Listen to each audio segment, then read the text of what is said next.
Hello everyone and welcome to the very first EdTalks Stories. I am here today in Peterborough at the NetSupport HQ and I am joined by Al Kingsley. Hello. How are you doing? Welcome to the house, the family, the business. Well, thank you very much. It's great to be here in Peterborough. I've never been to Peterborough before. It's going to be really interesting to hear a lot about your story and about your life and how you're making an impact in education. Steady. Don't want too much on the life, do we? I'm sure the listeners want to hear it. So, Al, you've had a real interesting journey in education, and even before that. Tell our listeners a little bit more about that. Well, the education side runs parallel to my commercial career, shall we say. So education really started for me an interest in it back in the mid-90s.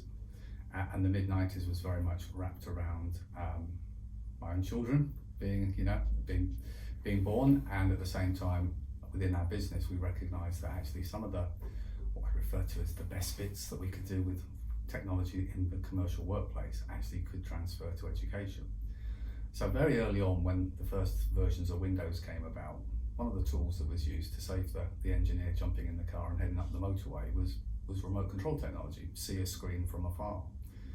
And the logic was really, if you can see one screen, why couldn't you see 30 screens? And afar could be the front of the class, but at least you've then got the tools to monitor, supervise, shepherd, nurture, and so on.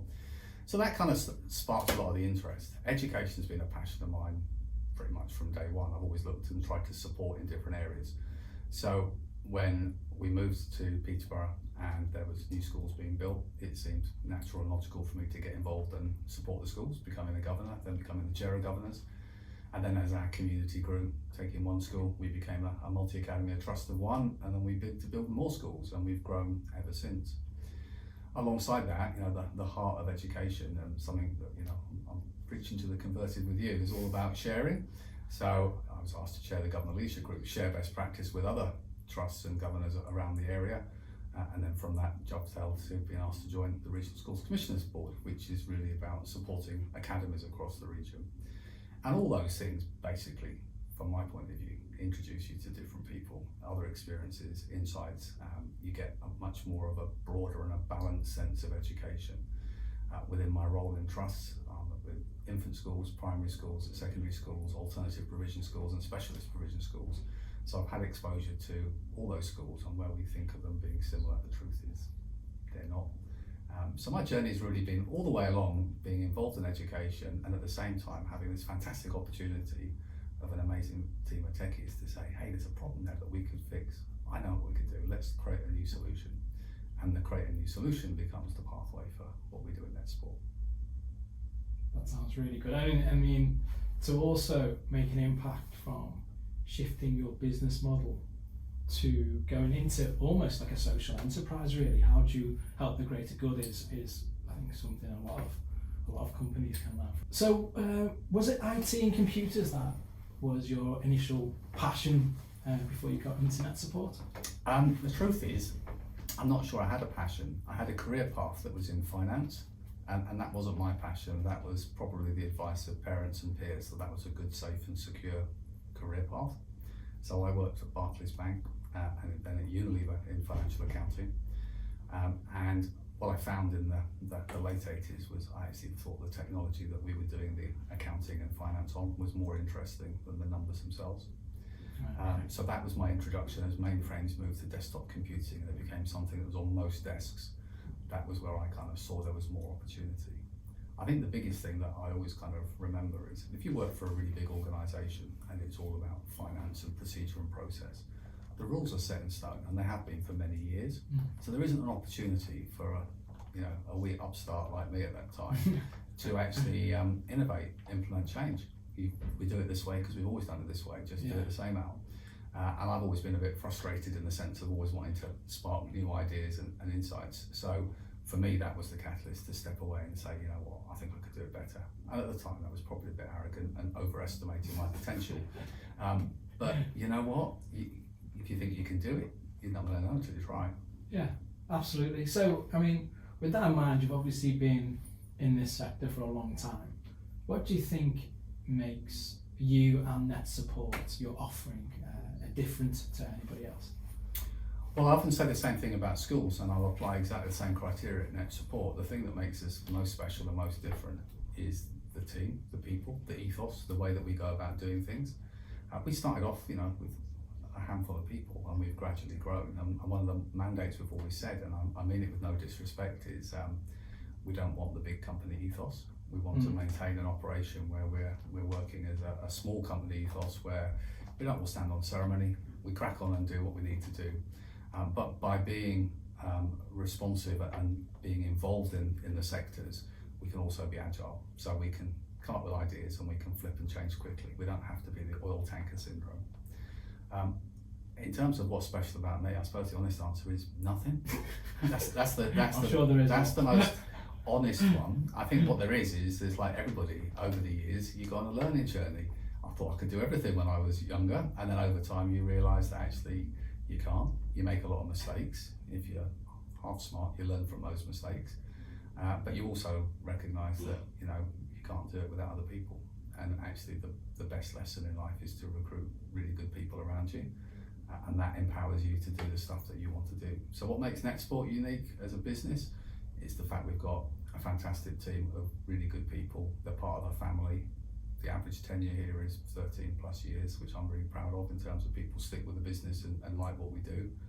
In terms of the products, I guess the simple answer is, well, unlike many, our products aren't our own. And I don't mean we've borrowed them from someone, we made them all from scratch, but we made them with the advice and the insight and the guidance of educators and people in different verticals and organisations. So that kind of co-production word is what's really key. We've learned our lessons by being involved at every level within the community, supporting whether it's events and resources and collateral and radio show, whatever it might be. And all that time, we're learning. We're hearing what the pinch points are, what the pain points are, what does work, what doesn't work. And rather than thinking we know best, we've figured out fairly early on in our journey, if we listen more, we'll probably create better solutions. Yeah, I mean, working with the community is also a great thing that adds value, right? But I do have to go back to when you were talking about yourself, Al, because we've been in touch for a couple of years now through social media, through Twitter, and you are very welcoming as a person. You've got a very warm personality, and the reason why I'm here and why I'm doing EdTalks Stories is because of your personality. So that is a massive asset to who you are, and thank you very much also for this opportunity as well. It's my pleasure. I think one thing I've learned is, unlike the commercial world, in education it is all about sharing, and I see lots of people with ideas that I can associate with on my own journey and my own career. And I think you reach a point where actually it doesn't cost anything to provide a bit of time and support to others, and you always learn. No matter who I meet, I always learn something from them. I've learned lots from you, and I think that's what's lovely about connecting and making relationships with people. So expanding on what you were saying before about the solutions, NetSupport has a wide portfolio. Can you tell us a little bit more about some of the services that you offer? I can. I won't go into too much techie detail for fear of a bit of snoozing from some of the listeners on it. But I use the example rather clumsily of saying it's a bit like layers of an onion, which is a bit of a Shrek quote there. But basically our solutions are there to say, well, what are the key issues that affect technology within, and let's think about the school enterprise as a whole. So if we think of the outer layer of the onion, it's basically all that kit has got to make sure that we know what it is, where it is, what's installed on it, and then it's operational and available. If it's not available, you don't have confidence using it. Yeah. So we have a solution, Netsport DNA, which is exactly that, give you a window on all that kit. And that's very much the domain of the IT manager. And then our logic was, well, if we've got this footprint and this monitoring of all these devices to make sure that they're working, they've got the latest updates on them and so on, we could also use that to keep our learners safe. So we also provide a wrapped around that, the keyword monitoring and filtering to make sure that our learners aren't accessing content that may place them at risk or harm. And we work with Internet Watch Foundation and others to collate that content. And then we kind of move from that IT manager's domain to the pedagogy, the teaching and learning, the stuff that we're all passionate about. So we have a solution that's designed for the LAN or the WAN, so the local school or over the network, called Netsport School, that's all about classroom orchestration. So it starts with the real simple stuff. I want to be able to see the kids' screens, and if I want to pay attention, I can blank their screens, lock their keyboards. I can show my screen to all of them, I can transfer content at the start of the lesson to them, or I can test and quiz and assess, and we've got gamified features in there, and there's other things which play to different learner strengths, so silently being able to request help rather than to put their hand up in front of their peers. If we're doing a language lab, being able to record what a child's doing as an exemplar of their pronunciation, and all sorts of different tools that are wrapped around just supporting a teacher and children interacting in the classroom. Obviously, with that kind of solution, what we found coming into 2020 was the definition of the word classrooms changed a bit. The bricks and mortar kind of disappeared, and it was like, well, teachers here, kids are there, and my goodness, how do we connect it? So whilst everybody rightly has been looking at solutions like Teams and Google Classroom and Meet and so on, we kind of said, actually, there's things that we've been doing for 30 years that we know pretty well. And one is, well, we could lift that classroom instruction so the teacher can still see all the kids' screens, even if the teacher's in one place and the kids are somewhere else. And so we created Classroom Cloud, which is the best bits of Netsport School and the best bits from an online safety perspective from DNA. In other words, well, if my learners are at home and I'm giving them lots of online rich content they want to access, I also want that wraparound care still. I've still got my obligations to make sure that they're not accessing inappropriate content. So Classroom Cloud is, as it suggests, a cloud-based fusion of those tools. Alongside that, we have other tools. We've got school notification systems for emergency lockdown. We've got help desks for ticketing and tracking problems. We've got an early years assessment solution, Really School, which is all about tracking the evidence by observation of what children are doing and aligning it with the key frameworks. So really it's kind of a mixed package of solutions. And if the techies want to get really hardcore, we've got solutions like Netsport Manager, which are full on remote management of devices, right down to the low level BIOS and other functionality that allows them to make sure that all that kit is operational. And I'd argue that's the key the last 18 months. It's confidence. If you want technology to be used well, the teacher's got to believe that when they fire those devices up in the classroom, they're actually going to function as they expected. If they don't, if there are niggles in them, they don't function correctly, you tend to become less confident in actually using them at all. Yeah, 100%.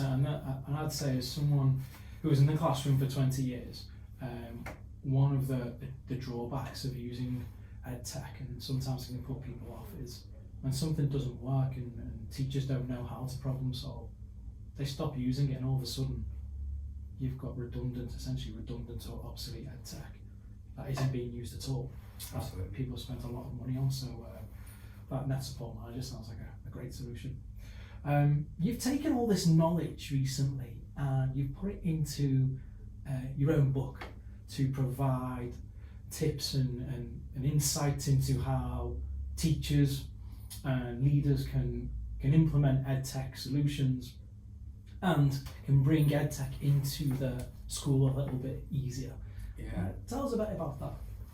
Well, I always joke, I've decided to write it because I've reached an age where if I don't, I'm going to start forgetting it all. But there is a serious catalyst, I guess, which is, it actually annoys me. I saw an article recently, and it was a very nice review, but it happened to comment that the book came kind of 18 months too late. In other words, it would be great to have all this EdTech information and guides at the start of the pandemic. Okay, yeah. And actually, it kind of just triggered with me because that's completely wrong. There's this mindset for those that have been involved in education for many years that EdTech's just been the same narrative forever. Nothing's really changed, it's just the same. How do we use tools effectively? But actually, the last 18 months, there's been a real paradigm shift in terms of we're moving from the concept of theoretically how technology might impact on teaching and learning to evidence-based. We've actually got lessons learned, we've got measures of that, and we've got a new narrative about how we select technology being evidence-based. So actually, if I'd written the book and published it 18 months, 2 years ago, my view is it would have been out of date, wouldn't have been relevant. But what I tried to do with the book was say, when I mention the word EdTech, half the audience tend to ears pick up and the other half go, oh no, that's the techies topic, that's not for me, I don't want to get involved. Yeah. So the first thing I wanted to do, fortunately for me, was write it as if we were having a chat now. So not super techie, but just talking through the narratives. And I think there's always three stages to technology. One is you look back on lessons learned and you reflect it. So I look back to frankly the 1930s, the 1940s, fortunately briefly for those listening, but talked about topics, all the big topics or IT events we've had rollouts, whether it was in the 80s with the innovation of iPads or suddenly the role of Google glasses and headsets and technology that came out. and looked at kind of why there were successes and failures, and were the failures the technology or actually the project? People weren't empowered, given the training and not content to actually utilise and get best value for these devices. And then kind of encapsulated what's happened the last 18 months, what's worked well, what hasn't, lessons learned. And bearing in mind every school's different, what I try and provide is a list of questions. These are the things to ask, and if you ask these questions, you look at these things, then you'll have the right information to make decisions about your school, your cohort. And of course I look forward and say, well, looking forward, what are the opportunities, whether it's the role of AI for personalised learning and development, whether it's other technologies, or how we could be looking to integrate some of the things we've used for an online or a blended learning experience to continue to do, post-pandemic. So, a good example is having all the kids in at Easter for their revision classes. Well, we could be doing those online, we could be recording them so they're accessible for others, and that's a very simple one, but we can take the lessons forward. And because you alluded to it earlier about community, the other thing I wanted to do was bring voices together. So I got the views of many that I trust and respect who are working in schools or in EdTech, and asked them lots of questions. And that all around, how do we shape a digital strategy moving forward, what do we do? So kind of built all those bits together. And so that was kind of part of my voices aligned towards the end. So and I've also got some top 10s in there, everything from podcasts to books to read to trade shows to go to, stuff that I find interesting and I hope others will find interesting. But the takeaway message is, I called it looking at educational technology through a wider lens. In truth, what I should have called it was everything you need to know about EdTech, but nice and simple. That's kind of the nub of it. Yeah, no, absolutely perfect. And for someone who's had a read of your book, it's such an easy read, and I'd recommend it to any teacher in the classroom, whether they are on the side of EdTech or they're just stepping into it. Absolutely. It's tough doing a book for teachers, I had to make sure I've got all my finger spaces right, got all my grammar right. It's a tough audience, isn't it? I was waiting to say, do people read it or mark it? Who knows? Yeah, who knows? You should have included a red pen with it, I reckon, So I see that you've got a lot of contributions from educators from across the world. Did you get to travel a lot in your career? Not recently. That's for sure. Obviously not. I've been lucky enough to travel around the world over the years. We have international offices in the US, in Canada, in Germany. So naturally there's fairly regular visits to go visit those teams. We've also been involved on lots of projects with ministries of education around the world, as well as the trade shows, whether it's ISTE in the US, which moves around, as we know, every year, coming across to Jess in Dubai, which is always a fantastic show for us. And there's other shows internationally around the world that I visited. So I've been very lucky to travel to most places from Australia up around the world. And I think what's important is recognising again that mindset, no one size fits all. But there are some common strands. The most important common strand is the tech's not that important. It's the person stood in front of the class that's actually there. The relationship is the key to actually getting things working. So. I always talk about tech as being the facilitator where appropriate. And I think if you put it in that context, what you realise is if you want to know more about education in any country, it's about the people, not the kit they're using. Yeah, absolutely. I mean, and you must have been to some amazing places. I mean, you talked about ISTE just then in the US, and then you spoke about GES in Dubai, in the Middle East. Do you have any, you must have some funny stories that you could share on these trips? There's probably some that I wouldn't broadcast them on a recording like this. I mean, the one thing that I think is probably, if you work at NetSupport, and there's plenty that come across the different events at us, I think there's one that's a common theme, which is there is something hidden in my passport that says to passport control, put him in a line that's not going to move and make sure it doesn't read properly when you get there. Because there's a standing joke that we'll all go to separate queues, and mine will always be the one that gets held up or delayed or something else. We did one time try and short circuit. Matt Jones, our business development director, who travels to many events with us, and if you're familiar with Netsport, I'm sure you'll come across Matt. He's very gadget centric. He loves all the latest gadgets, and we found a gadget that he recommended that allowed us to track our suitcases, so we could see if they were in transit when we were, and when we got to the other end of the terminal, we could see where our bags were. Very proud of these gadgets until we tested them out, and we found that the range of them was such that we actually got an alert on our phone at the point where the bag appeared in front of us. So it was about 3 feet one. So I always think, my memories often, particularly because we've got such a good team, is much more about the journey. you know. I mean, the events are great, and we share about the benefits of our products. We meet amazing people. Quite often I'm presenting at events and I'll try and share some ideas, but I'll also learn lots from the other presenters. So it's a kind of a win-win. But I think there is something just about the journey, about the thing. I mean, the team here all get very excited about that. And it's nothing to do with the software on the stand. It's all about the relationships, just meeting people, reconnecting, sharing the experience. We're all a common goal. You know, many of our team, certainly a fair proportion, come from education in one shape or another. And I think we're doing a job, you know. I mean, I'm lucky that half my time I do a job and half my time I do something I'm really passionate about. It's a vocation. But I think for everybody, whatever your chosen path is, if you can actually enjoy it, that's the important bit, really. You know? And so I think those are the things that really I hang on to, are just about the trips as a team, the people I go with on these different adventures. Yeah, absolutely.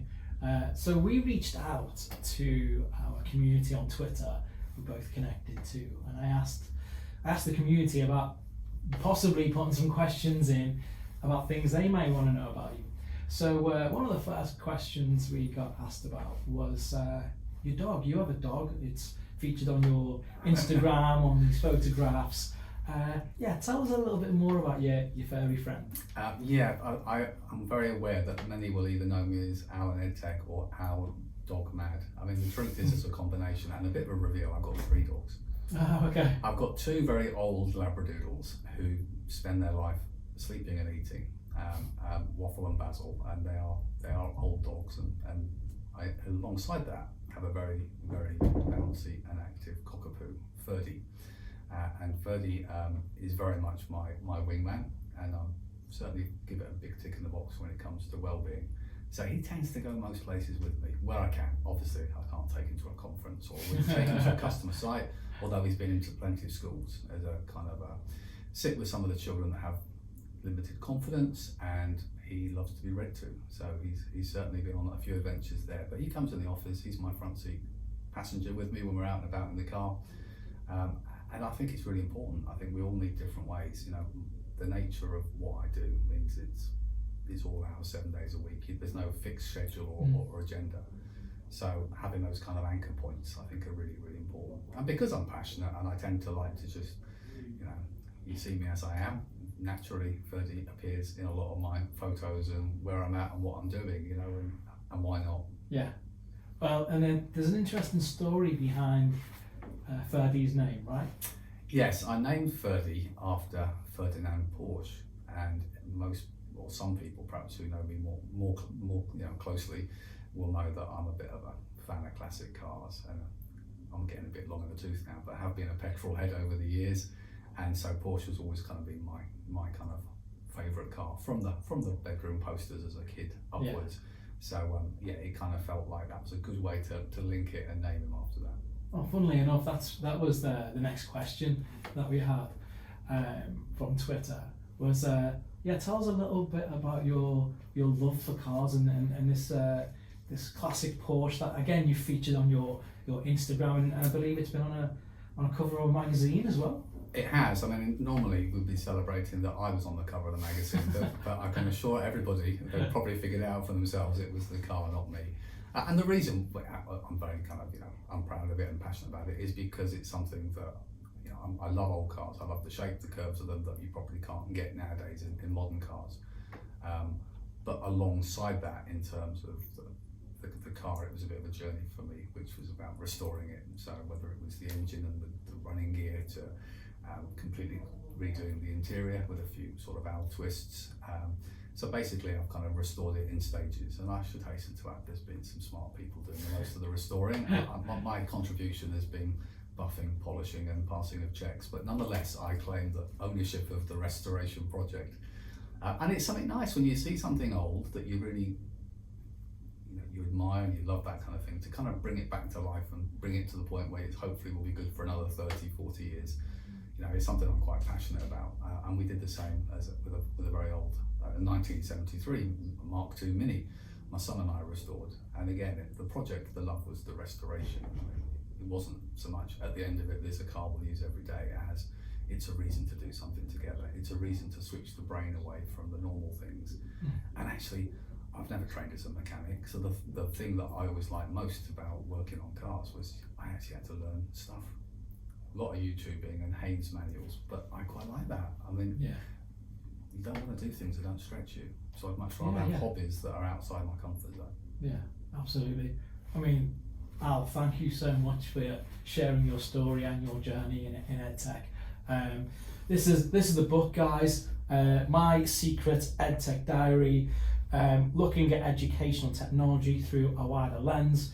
I believe you've got like an Instagram that's just popped up that kind of details a few bits and pieces. I have got a very swanky Instagram. Now, be careful, because by saying swanky, I've probably completely un-Instagrammed myself from being trendy or fluid. But I've got a lovely Instagram area which is specifically that focused around my EdTech Diary, tips, sharing ideas, quotes, and also feedback from others. So head across to Instagram too. Not surprisingly, EdTech Diary, Evo.